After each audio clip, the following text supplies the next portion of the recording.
So today I've come up to do the preparations for pouring concrete. These things are looking good. I'm pleased how those came out.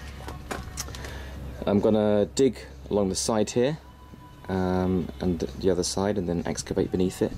Go down maybe, I don't know, a couple of inches, and then pack it with gravel. You need to do that so the water can drain properly, and you know, it doesn't just sit on the ground. I brought with me today about 300 kilos of gravel as a foundation, and I had 200 kilograms of concrete, all up here in the trusty space gear. God, I love that car, it does everything I want. And I'm not going to be mixing concrete today, but I've got no water up here, so thinking ahead, I had a load of these PET bottles in the garage because I missed a collection day 3 weeks in a row, which was lucky. So I got 50 litres of water with me today, and I'll bring another 50 up tomorrow. Didn't want to bring it up all in one go because that's already half a ton of weight in the car. This is the boards for making my concrete form. I just bought wooden stakes because I couldn't be bothered messing about cutting my own, it's just not worth it. And I got just a couple of shovels, that's about it. So I'll start digging and see how far I get.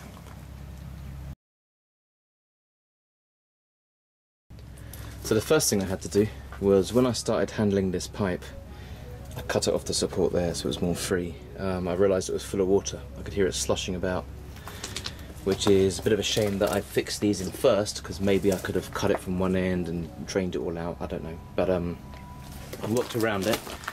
So I made a couple of slits in 2 places. Another one's down there somewhere.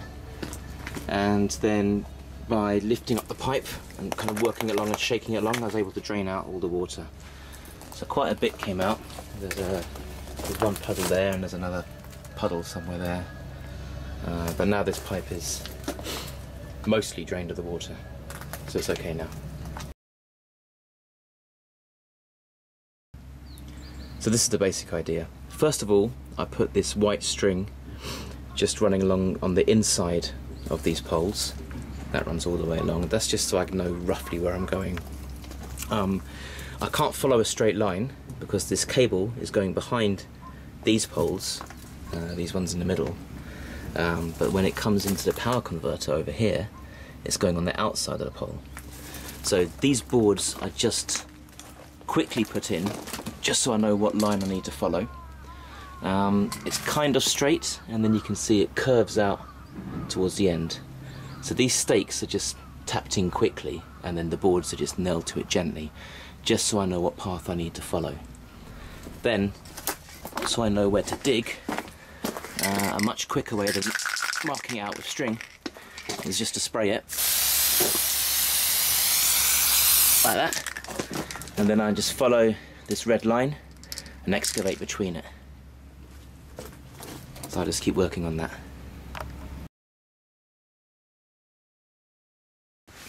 So I've dug the trench in the first section, ready to put down the foundation gravel.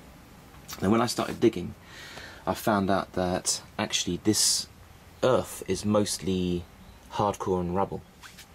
So I seem to remember this was a golf course when they sold it to us, and they had these massive machines when I first visited the site, and these huge enormous bags of hardcore, and they finished the site. So that's good and bad. It's bad because I can't use the shovel to dig down, especially because it's such a narrow trench. So I'm actually doing most of the digging with this trowel that I got from Daiso. So I didn't need the shovels after all. But the good news is that I don't have to dig down so deep. So I'm using the conduit as a guide. This is 5 centimeters, so around 2 inches. So I'm only going 2 inches down, which is about the height of the conduit. You can see it sitting in the trench right now. So you may be wondering at this point, why don't I just bury the conduit, seeing as I've dug it up already? Well, the reason is I haven't got enough length to bury it all, because if you look down at this end, it's under a lot of tension now because it's falling down this deep. So I'm going to dig each section at a time and put the foundation gravel in. So yeah, I'm having to do it mostly by hand, but you know, it's okay, it's coming along. And now I need to bring this conduit back up to the original level so I can work on the next section.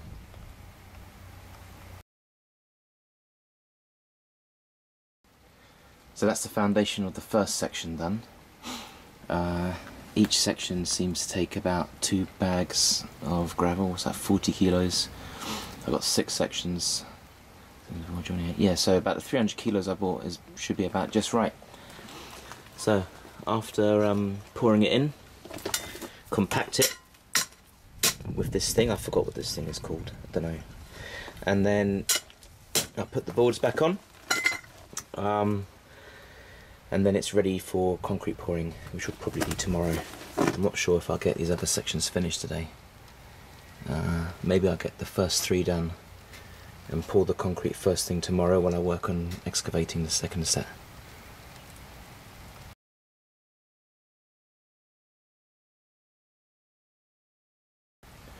Now I'm refitting the boards, and for the release agent I'm just using this grease because it was cheap.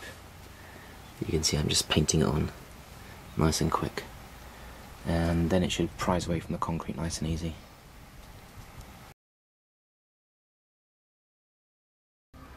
Okay, it's day 2 now, and today I want to finish putting the form up and hopefully mix up the first couple of batches of concrete. And this morning I brought up another 250 kilos of sand and aggregate and cement to mix up some concrete, and some more water, another 30-40 litres maybe. So I should have enough of everything now.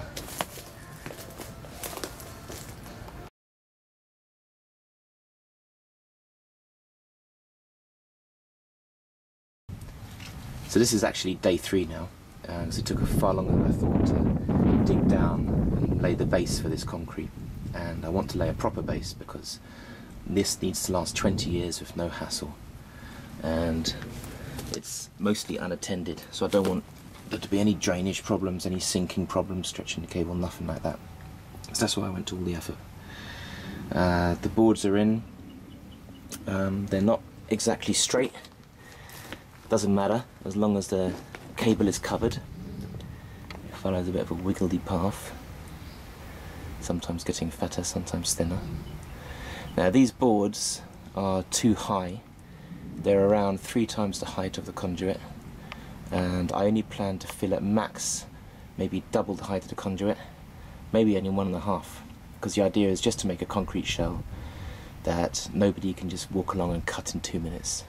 Anything that takes more than 2 minutes, they're just going to walk off and go on to the neighbours. So yeah, this is all done. You can see the pipe follows it. And now it's time finally to mix up the concrete. For the concrete, I didn't buy the ready mix stuff because it's too expensive. Each of these bags costs around 250 yen each. It's a standard concrete mix of 2 parts sand, 3 parts gravel, 1 part cement. So these are 20 kilos each.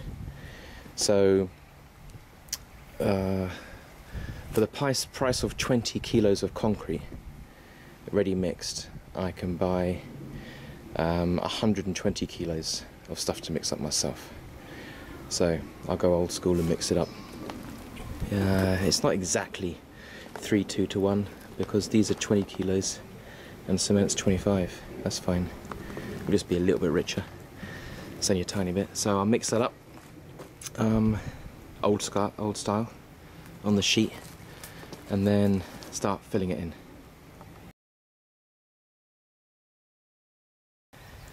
So that's 250 kilos of concrete mixed up, which is easier said than done. And now I'll start filling it in.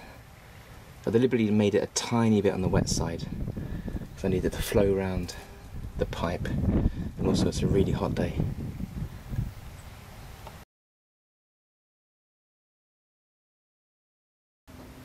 Okay, so now the concrete is in. I didn't stop to take videos along the way because I had to keep working, filling it and smoothing it and packing it as I went. I just screed it gently with a piece of wood, so it's good enough. and I used most of the concrete. There's a little bit left, not much, so it worked out about right. That's that would be 6 bags of aggregate, 4 bags of sand and 2 bags of cement. And now I'll leave it for a week, come back next weekend and take these boards off.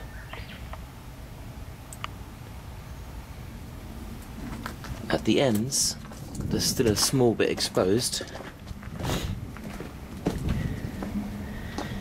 which is not much, so what I'll do is